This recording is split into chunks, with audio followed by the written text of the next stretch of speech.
there we go. Hard to advance. Sadly, I have no disclosures. So most common areas of chronic pain. I'm just going to go back to that. The body is a fantastic machine for producing pain, and you can get pain all over the body. The most common, though, areas are going to be neck and back pain. And, when you go through and look at various stated, incidences and prevalences of neck and back pain, I almost feel like it's underestimated, because I feel like neck and back pain is out there waiting for you in your life. And if you've never had it, I feel like you will. Most neck and back pain, as the actuaries for insurance companies know, goes away in 6 weeks, no matter what you do. But some neck and back pain can be refractory and go on for a long period of time. So sources of neck and back pain, I have a list there. Obviously, there are legions of sources. For the purpose of my talk, I think the first thing you want to rule out, which I think has been talked about already better than I would be able to talk about it, are things like, red flag diagnoses, right? Because obviously you don't want to be talking about doing a steroid injection, someone who comes in saying, like, hey, I've got fevers and chills for no reason, or, I can't urinate anymore. Somebody comes in with saddle anesthesia, or, even not exactly, I've got pain down my leg and my foot doesn't work, right? So these kind of things, like, you need to look for that first before you move on to sort of your more bread and butter sources of back pain. And again, for the purpose of this talk, I'm really going to be talking about, I'm skipping myofascial trigger point related pain, which is very common, but talking really about radiculopathy, facet pain, and then a little bit on sacroiliac pain at the end. So again, as Dr. Calvino talked about a little bit before, right? Pain medicine is normally, or I think less so now, but when I made this talk, normally thought of sort of in this analgesic ladder form, where you're really talking about pills, right? And I know patients definitely still think of it a lot of times like this. Like, they'll come in and, you'll think about, I have pain, I take a pill for pain. I think there's a lot of reasons for that. The pharmaceutical industry is one, but not just to point at them. I think it's obviously also sort of nice, right? It's nice to think you can just go in and just take a medication and things get better. There's sort of it's just an easy thing for the patients to do. But there's a lot more to pain medicine, and again, if presented as a list, you might wonder, like, why would you do an intervention, right? Why, needle in the spine? Why would anyone do something like that? I think a good reason is that it's sort of, you have to retain your empathy with patients. When patients come in and they're in severe pain, it's very easy to go like, hey, it'll get better in a few weeks, like, just stick it out.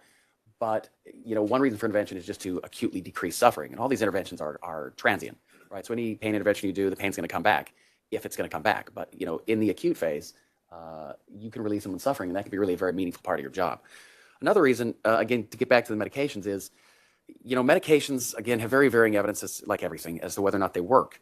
But they can cause a lot of harms, and I don't feel like that's as immediate as a parent. You always, before you do an intervention, will talk to your patients about, these are the risks, these are the benefits to your interventions. But pills seem to get sort of a pass for that.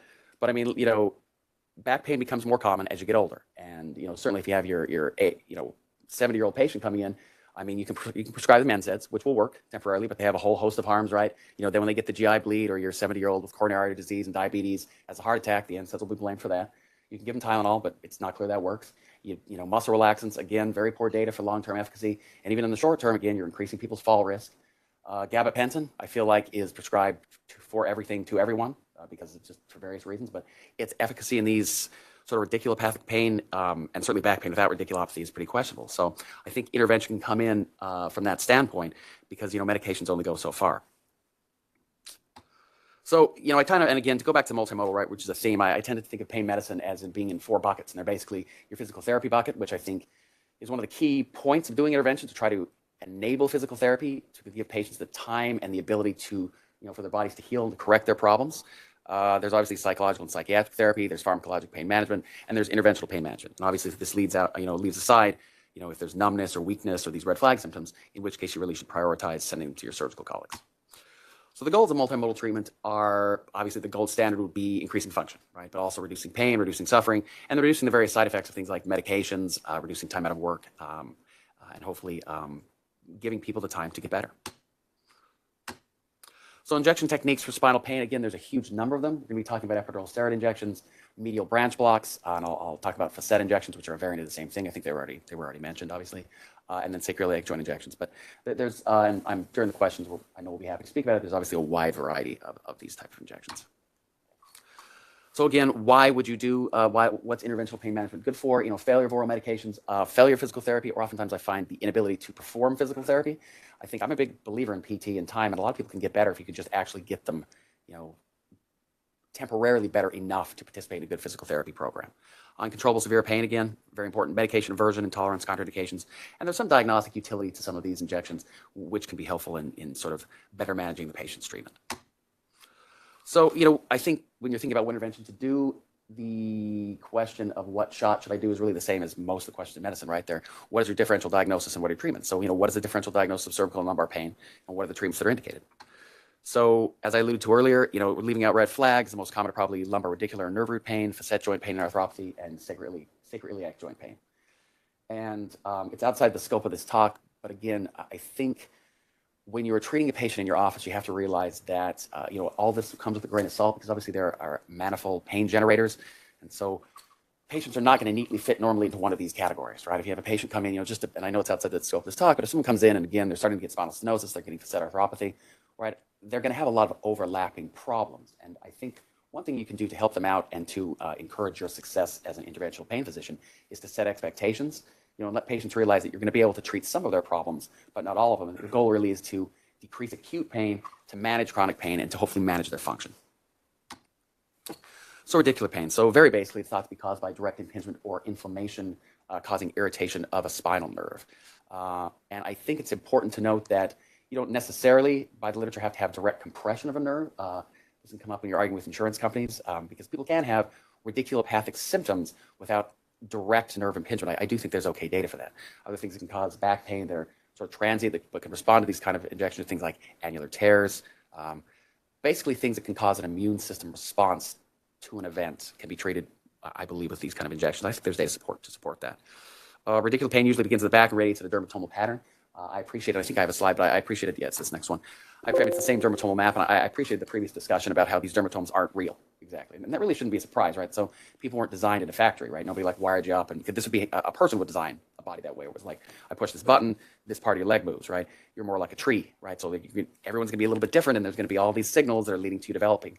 And so a lot of times in a clinic, when someone's like, I have pain shooting down my leg, or I've got pain shooting from my neck into my arms, it's not going to necessarily mimic exactly what you see in the textbook, but it doesn't mean, for example, it's not radiculopathy or that the patient just doesn't know how to describe their symptoms. It's just things are endlessly complex.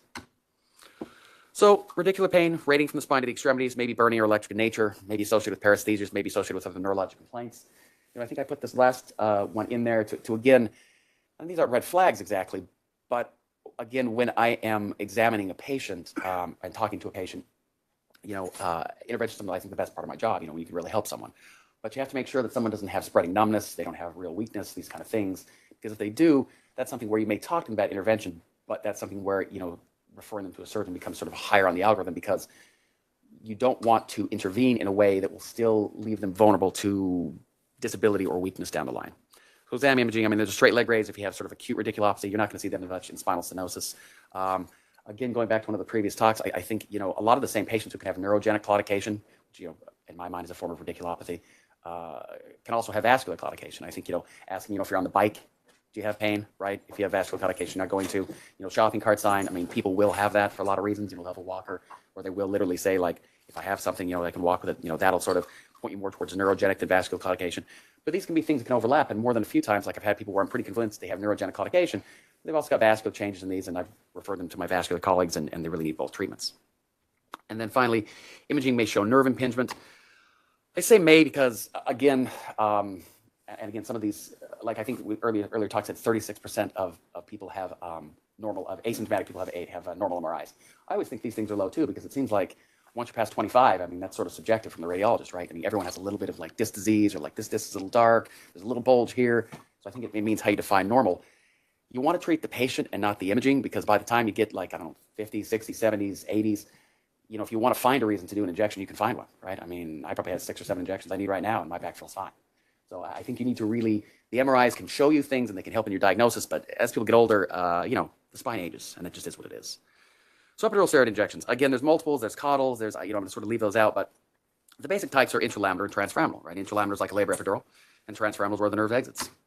So what's the theoretical basis? I always find this to be a hard part of the talk, because sort of the theoretical basis, I guess, is that, structural changes in the spine or the exposure of immunologically privileged elements like the nucleus pulposus can result in an inflammatory response in the epidural space, and that perhaps the introduction of these steroids can reduce this inflammation, and that can give you a reduction in pain. I think where a lot of these models fall down is that there's no animal models to these. There's maybe one, there's a rat model, which shows that if you have compression sort of either proximal or distal to the dorsal ganglia, that you do or do not need inflammation to cause pain. But again, how relevant that is to a primate model, let alone humans, pretty unclear because there's other things where you put steroids on tissue culture, neurons in tissue culture, and there's less action potentials. I think there's a wide variety of potential mechanisms of action, and it's poorly explored. But they are high in the algorithm for management of radicular pain. And if you're talking about acute radiculopathy, I think the evidence is good. There's some evidence for things like discogenic pain, but it's weaker. And there's some evidence for spinal stenosis, which varies based on sort of where the literature is from. Transforaminals may provide diagnostic information, and we're intermittently asked to do these things to try to provide diagnostic information. I think that I think if pain management society is being asked to do this, the people who request this diagnostic information should keep in mind that one, even transforaminals, there's spread. So an interlaminar injection, right, it's a feature, not a bug. You do an injection, and dorsally, medicine goes to both sides. It goes to the level below, it goes a couple of levels above. You don't need to pinpoint the exact nerve root that has a problem. You just want the pain to get better. Transforaminal is a lot more focused. You have a specific area you're injecting. It's just unilateral, but again, there is spread of medication, so you're going to get multiple dermatomes, even setting aside the fact that these dermatomes are not as clear-cut as the books would make them seem like they were. And again, there's a lot of benefits. You'd hope that they'd be able to go to PT, reduce their medication use. The risk, the evidence is mixed depending on what the pain source is. It's highly variable depending on what source you're getting it from. Again, we talked about transforaminals are pseudo-diagnostic as to level and pathologic etiology. And there's severe complications that are rare but are of significant concern. And I think, again, just very briefly in the interest of time, you're talking about epidural hematoma. You're talking about infection. Hematoma is going to present within hours to a few days with back pain and progressive neurologic deficit. An abscess is going to present with back pain, fevers, or chills, and that can present anywhere from a week to many weeks later. And I think you have to have a low index of suspicion or high index of suspicion. You have to follow it and attempt to look for abscesses. You have to look because these things can be missed. And then with transforaminals, I think the most feared complication, at least in the lumbar spine, is either dissection or embolization into the artery of Adamkowitz, right, which again is the major sort of radicular artery feeding the anterior two-thirds of the spinal cord. And so, there are complications. You do need to talk to patients about the low risk of these sort of catastrophes. So interlaminar epidural steroid injections, blind versus fluoro. I really should get rid of that. Standard of care is fluoroscopy. There's a posterior place of the medication. You can vary the volume injected, which again is nice because it allows you to access levels that are caudal and really more rostral to where you're injecting. Mostly therapeutic, and they have a proven safety record. And there's just a cervical injection. Transforaminals require fluoroscopy. Again, interlaminars obviously can be done without. They shouldn't be for pain, but they can be. Transforaminal, you have to have fluoroscopy. There's a confirmed level. They're more specific. They have anterior lateral placement of the medication over the nerve root, which is what you would think you would want. And they can be both diagnostic and therapeutic. Special note about cervical transforaminal epidural steroid injections. I think they're controversial in the field for good reason. A lot of the really catastrophic outcomes come from these injections. And in my mind, they have a limited role. So just very briefly with facet pain, and then I'll stop. So, facet pain, first of all, facet arthropathy is very, very common. Over a certain age, it becomes almost universal. Facet pain is usually thought to be worse with facet loading, with its extension and twisting. It can be worse by standing up straight, by lying directly flat on the back. Can radiate to the legs, though usually not below the knee, but in that way can mimic types of radiculopathy. And cervical facet pain, sort of the same things in the back, can be associated with whiplash injury and can be associated with cervicogenic headaches. So you have sort of a cervical facet map. Again, not as clearly even as the dermatomes, but cervical facets do radiate to basic regions in the spine. So just to skip, so there's lumbar facet radiation. So, and again, we talked about it a little bit earlier, but there's dual innervation of the facet joints. So the facet joints are innervated by the medial branch of the dorsal ramus. They're innervated by numbering by the level. So the L4-5 facet joint, for example, would be innervated by the L3-4 medial branches, which really isn't important for your purposes. For the purposes of this talk, they're dually innervated, and so the basic procedure here to diagnose facet pain would be to basically take a needle, you numb up the medial branches that go to that corresponding facet joint. The patient should see relief almost immediately, really, and then at the length of the local anesthetic medication that you've given them. And you have the patient basically go home and either report to you through a pain diary or just self-report how much pain relief. You're usually looking for 80% pain relief.